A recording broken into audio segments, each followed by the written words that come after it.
अगर आप super TET की तैयारी करना चाहते हैं तो अभी आप सबसे बड़ी गलती क्या कर रहे हैं आपको पता है? आप वैकेंसी का इंतजार कर रहे हैं।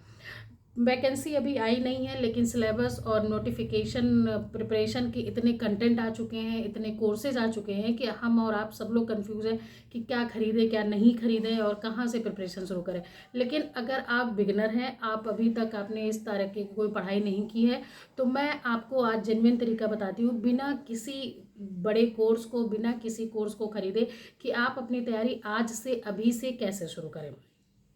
सबसे पहली चीज की एक बात हम आपको क्लियर कर देते हैं, अभी सुपर टेट की कोई वैकेंसी नहीं आई है, कोई ऑफिशियल कंफर्मेशन नहीं आया है, कोई भी, इसीलिए हम आपको कोई फेक एक्सपेक्टेड डेट नहीं दे पाएंगे। लेकिन हम आपको ये बताते हैं कि आप पढ़िए कहाँ से, और अभी से अगर आप बिगनर हैं तो आप वैकेंसी का अगर इंतजार करेंगे तो आप और लोगों से काफ़ी पीछे हो जाएंगे। क्योंकि बहुत सारी उम्मीदें हैं लोगों की कि एग्ज़ाम होगा, इसकी वैकेंसी आएगी, कुछ कुछ वैकेंसी देखने को भी मिली कि कहाँ कहाँ कितनी सीट खाली है। तो सबसे बेस्ट है कि आज अभी और आज ही से ही प्रिपरेशन करना शुरू कर दीजिए। अब सवाल ये होता है कि कैसे करें, अगर हमको कोई कोर्स नहीं लेना है, हमको कोई बहुत पैसे नहीं खर्च करने हैं, तो सबसे अच्छा बेसिक तरीका क्या है कि आप सिलेबस देखो, आप PYQs देखें, और आप ये पाएंगे कि अभी तक आपने अगर बहुत सारे एग्जाम इधर उधर के UP SSSC से लेके कई सारे एग्जाम दिए होंगे, SSC दिए होंगे, या अभी तक कोई बैठा तो नहीं होगा, हर कोई एग्जाम दे ही रहा है, तो आप उसमें ये पाएंगे कि उसमें बहुत सारे पोर्शन ऐसे हैं जो आप ऑलरेडी पढ़ रखे हैं। आप कहीं बहुत सारी चीज़ों को आपने कहीं ना कहीं किसी ना किसी एग्जाम के लिए अच्छे से प्रिपेयर करके दिया होगा, बहुत सारी जगह पे दिया होगा। तो अब होता है कि हम कहाँ से कैसे करें और कितने रिसोर्सेज हैं, कहाँ से क्या मिलेगा, इसकी हम बात कर लेते हैं। पहली बात तो कि अगर आपने कहीं से कुछ भी नहीं पढ़ा है तो आप सबसे जीरो लेवल पे, लेवल 1 लेवल पे अगर आप शुरुआत करने की बात करेंगे, तो आप सबसे पहले है कि आप NCERT उठाइए। और NCERT की और सिलेबस को आप देखेंगे तो आप पाएंगे कि उसमें मैथ्स है, रीजनिंग है, करंट अफेयर है, GK GS है, कंप्यूटर है, हिंदी है, इंग्लिश है, और चाइल्ड साइकोलॉजी वाली चीज़ें हैं। अब इसमें से कोई भी ऐसी चीज़ नहीं है जो आपके लिए एकदम नहीं है कि आपने इसको कभी छुआ नहीं है, कभी पढ़ा नहीं है। आपने B.Ed BTC किया होगा, आपने वो सारी चीज़ें, चाइल्ड डेवलपमेंट पढ़ा होगा, आपने CTET दिया होगा, सुपर टेट, UP टेट दिया होगा, आपने उसमें भी ये सारी चीज़ें पढ़ी। तो आप सिंपल सा लेवल 1 से अगर हम शुरू करेंगे तो आप खाली खाली जो है, पहले तो आप अपनी मैथ्स स्ट्रॉन्ग कर लीजिए, रीजनिंग स्ट्रॉन्ग कर लीजिए, डेली टू डेली आप स्टैटिक्स GK पढ़िए, क्योंकि वो अगर क्वेश्चन में है तो आता है और कोई 100% नहीं कर पाता है। इसीलिए अभी से अगर आप पढ़ना शुरू करेंगे तभी आपका कुछ हो पाएगा। तो आप NCERT और रीजनिंग को मिला के आप पूरी मैथ्स, पूरा GK GS का जितना, मतलब अगर भारतीय राष्ट्रीय आंदोलन है, इंडियन है ना, इंडियन नेशनल मूवमेंट हो गया, हिस्ट्री हो गई, UP हिस्ट्री हो गई, UP का पोर्शन, UP स्पेशल बहुत ज़्यादा कुछ खास नहीं है, तो उसके लिए आपको बहुत लंबा चौड़ा, कि कोई 50 क्लास पढ़ा रहा है, कोई 400 300 400 पेज की बुक की आपको PDF दे रहा है, तो इट इज़ टोटली मिथ, और आपको ये, आप इसमें मिसगाइड हो जाओगे। तो आप जितने ये टॉपिक्स हैं, अगर आपको मैथ का टीचर नहीं पता है, आपको रीजनिंग का टीचर नहीं पता है, या आपने पढ़ रखा है, आपकी स्ट्रांग नहीं है, तो आप मुझे बताइएगा, मैं इस पर डिटेल वीडियो सब्जेक्ट वाइज बना दूंगी कि कहाँ से आपको क्या क्या पढ़ना है। लेकिन आप डे 1 से NCERT का बेसिक और करंट अफेयर कहाँ से पढ़ना है उसका भी चैनल हमने बहुत बार बता रखा है। और आप इसलिए नहीं कि वो डेली आपको नया नया करंट अफेयर पढ़ाते हैं, इसलिए वो चैनल परफेक्ट है क्योंकि वो डेली टू डेली आपको रिवीजन वाइज कराते हैं कि अगर उससे रिलेटेड कोई भी चीज़ें आई तो आएंगी।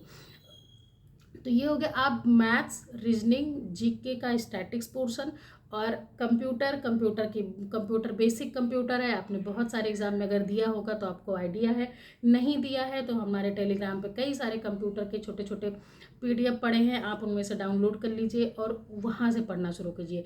हम आपको आज से नहीं, 1000 बार हमेशा ये बोलते हैं कि 50 रिसोर्सेज में कि इन्होंने बताया ये पढ़ लो तो आप वो भी पढ़ ले, इन्होंने बताया वो पढ़, नहीं, वही सारी चीज़ें हर एग्ज़ाम में आ रही हैं, वही सारे टॉपिक्स ही हैं। अगर हिस्ट्री है तो वही हिस्ट्री हर कोई पढ़ाएगा, कोई अलग तरीके से पढ़ाएगा, वो और कोई मतलब नहीं है कि आप इनसे भी पढ़िए, उनसे भी पढ़िए, उनसे भी पढ़िए। और ख़ासकर जब तक वैकेंसी नहीं आए, जब तक नोटिफिकेशन नहीं आए, किसी के भी कोर्स में फंसने की ज़रूरत नहीं है। अगर मान लीजिए अभी आपने बैच ले लिया और उसमें आप हर टीचर, एक ही टीचर सारे सब्जेक्ट कैसे अच्छा पढ़ा सकता है, ये कोई गारंटी नहीं है। और दूसरा ये भी है कि आपको कहाँ से पता कि यही बेस्ट है, यही आएगा। तो सबसे पहले है कि आप अपना जो बेस है, आपका अपना जो बेस का पूरा है वो स्ट्रॉन्ग करो। खासकर आप चाइल्ड डेवलपमेंट सारे लोग कर लेते हैं और कंप्यूटर ऑलमोस्ट सब लोग कर लेते हैं क्योंकि वो इजी ही आती है। और जीके जो आपका सबसे अच्छा स्कोरिंग चीज़ बनेगा वो बनेगा maths, reasoning, GK GS. GK GS में भी सब लगभग एक बराबर पे आ जाते हैं क्योंकि करंट अफेयर इतना वास्ट है कि आप उसको पूरा पढ़ ही नहीं सकते हो। तो सबसे अच्छा ये है कि अभी से आप मैथ, रीजनिंग का, स्टैटिक का जितना पोर्शन है, कंप्यूटर का जितना पोर्शन है, ये सारी चीज़ें बहुत सारे एग्जाम में आ रही हैं। तो आप यहाँ से प्रॉपर तरीके से इतना स्ट्रॉन्ग कर लीजिए कि जिस दिन नोटिफिकेशन आए आपको ये ना लगे कि आप जीरो से आपको शुरू करना है। क्योंकि अगर नोटिफिकेशन जिस दिन आ जाएगा उस दिन एक तो भीड़ बढ़ जाएगी, लोग यूट्यूब चैनल वाले, बड़े बड़े यूट्यूब चैनल वाले आपको इतना पैनिक कर देंगे कि आपको ऐसे लगेगा कि आप बहुत पीछे चले गए लोगों से।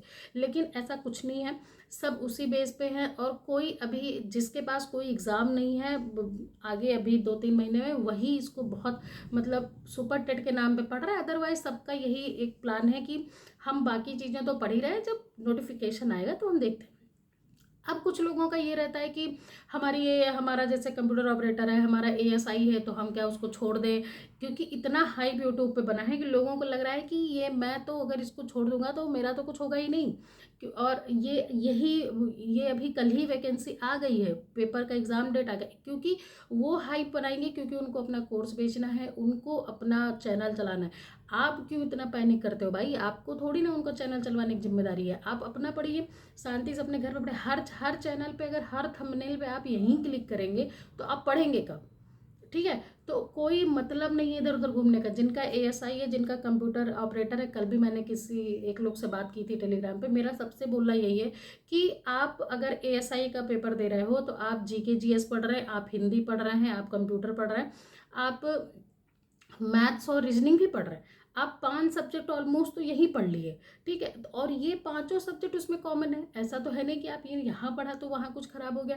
तो जेन्युइन सी बात है कि आप जिस भी एग्जाम के लिए पढ़ेंगे, GK GS, maths, reasoning, computer और करंट अफेयर, ये सारी चीज़ें कॉमन है। और ऐसा नहीं है कि उसमें कुछ अलग से पूछेगा। मैथ मैथ होती है, रीजनिंग रीजनिंग होती है, जीके जीएस होता है। वो किसी भी एग्जाम में आए, आपको ये चीज़ समझनी बहुत ज़रूरी है कि वो हर एग्जाम का सेम होता है। आप कहीं से भी, आपने एक बार अगर मैथ पढ़ ली, एक बार आपने अलजेब्रा पढ़ ली, एक बार आपने परसेंटेज पढ़ लिया, तो ऐसा थोड़ी ना है कि इस पेपर में परसेंटेज अलग आता है, अगले पेपर में परसेंटेज अलग आएगा, एवरेज के क्वेश्चन इसमें अलग आते हैं, उसमें अलग। ऐसा कुछ नहीं होता है। मैथ मैथ होती है। आप जिस दिन ये चीज़ समझ जाएंगे उस दिन आपको ये नहीं समझ आएगा ये तो सस्से सीजन का पढ़ाते हैं, ये तो बैंकिंग पढ़ाते हैं, ये तो टीचिंग का पढ़ाते हैं, तो ये कैसे ये वाली ऐसा कुछ नहीं होता है।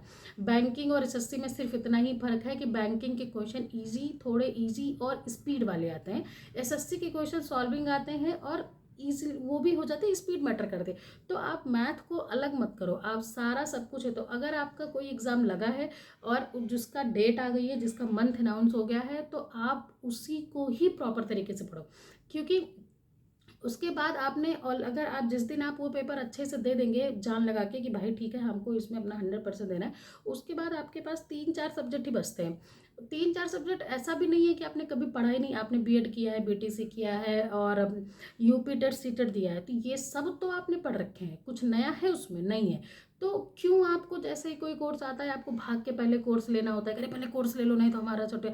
वो तो इसलिए हाइप बनाते हैं कि अभी 50% ऑफ, अभी 60% ऑफ, क्योंकि उनका जल्दी जल्दी बिके, उनको उससे अर्निंग करनी। आपका उसमें कोई जीरो से भी फायदा नहीं होता।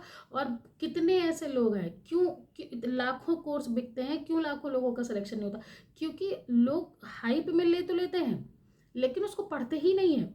मैंने 2 छोटे छोटे टारगेट ग्रुप बनाए, मुझे लगा कि लोग पढ़ेंगे, लोग करेंगे। उसमें केवल 30-40% लोगों का रिस्पॉन्स रहता है डेली। मैं बोलती भी हूँ कि भाई आप लोग कर क्या रहे हो, आप पढ़ नहीं रहे हो क्या, आप कुछ नहीं करो, लेकिन किसी का कोई रिस्पॉन्स नहीं आता है। और सब उसमें से 30-40% ये जो रेगुलर बेसिस पे एक्टिव हैं, जो उसको सीरियसली पढ़ रहे हैं, अदरवाइज नहीं पढ़ते हैं लोग, ऐसे ही कोर्स लेके लोग नहीं पढ़ते हैं। तो जब वैकेंसी आएगी, जब लिखित में आ जाएगा कि अब फॉर्म भरे जा रहे हैं, अब इस डेट पे पेपर होगा, तभी कोर्स लीजिए। कोई मतलब नहीं है कोर्स ले लेके उसको सारा रिसोर्स इकट्ठा करने का। जितना रिसोर्स इकट्ठा करेंगे उतना बर्डन फील होगा, पढ़ेंगे आप उससे बिल्कुल नहीं। इसीलिए आप उसका ऑफिशियल सिलेबस जो भी है, अगर नया आया है तो उसको निकलवाइए, पुराना है तो पुराना निकलवाइए, और आप अपने जो जितना आपने पढ़ रखा है उससे मैच करिए। आपके पास, आप देखोगे आपके पास हर चीज़ की नोट्स है, आपकी हर चीज़ की नोट्स है, हर चीज़ का कंटेंट है, हर चीज़ की तैयारी है।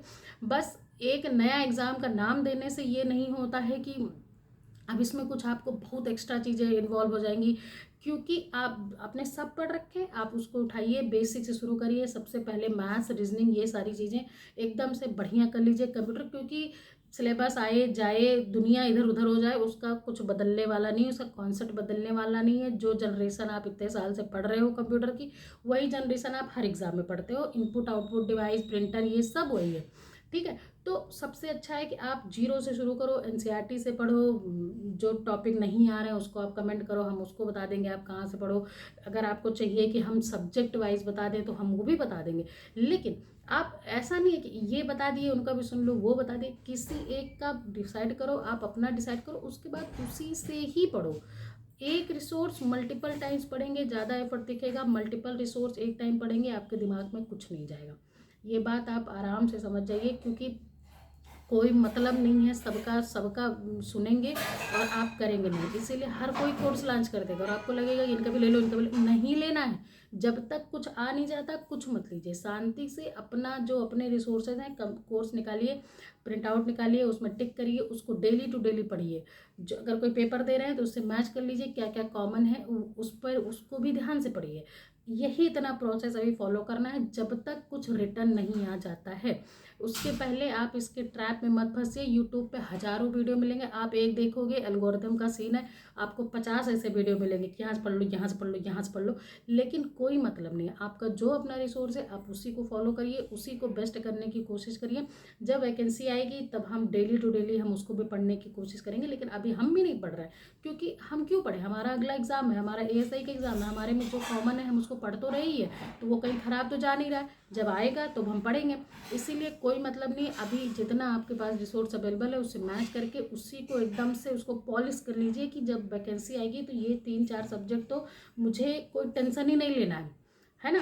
तो आराम से पढ़िए, कोई मतलब नहीं है आपको कोर्स लेके कुछ करने की। शांति से जितना आपके पास रिसोर्स है सिलेबस निकालिए, ऑफिशियल पढ़िए। सब पे डिपेंड मत रखिए कि ये बताइए टीचर, ये सिलेबस बताएंगे, वो क्यों बताएंगे, आपको पढ़ना है ना, आपको एग्जाम देना है, तो आप अपना निकालिए, पढ़िए शांति से। और कोई भी किसी भी तरीके की क्वेरी होती है कमेंट कर दीजिएगा, अगर एक तरफ से कहीं से पढ़ना है तो भी बता दीजिएगा, हम वो भी बता देंगे। लेकिन ट्रैप में मत फंसिए, आप जितना अपने ऊपर काम करेंगे वही सबसे बेस्ट रिजल्ट देगा। इधर उधर से नोट्स बना के इधर उधर इनका इनसे इनसे इनसे कोई फर्क नहीं पड़ता है। थोड़ा सा अजीब सुनने में लग सकता है, but this is the reality. इसलिए आप पढ़ते रहिए। Bye, take care.